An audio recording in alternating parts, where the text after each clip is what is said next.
नमस्कार शेतकरी मित्रांनो, तुम्ही पाहू शकता आज आपल्या पराठीमध्ये चालू आहे वखर 48 आणि याच्यामध्ये जे बारीक चिवटण आहे समजा मधामध्ये ते काळ्यासाठीच वखर हा मारले जाते।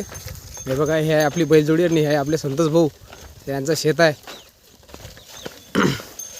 आणि खत पण टाकलेलं आहे त्यांनी 10-26-26 आणि पोटॅश आणि युरिया हे टाकलेलं आहे आणि वातावरण पण बदललेलं आहे आमच्या इथं, बघू शकतो मी। हे बघा जोडी चालू आहे आणि पुढे त्याच्या शेतापुढे सोयाबीन लावलेलं आहे आणि हे बघा आता आमच्याकडे खुरपण घेणार आहे कारण की त्याच्या वखरामध्ये गवत झालेलं आहे भरपूर। हे बघा ठिबक पण लावलेलं आहे यांनी आणि पराठी आहे।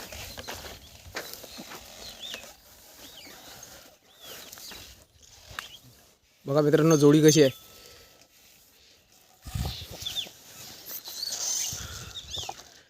हे बघा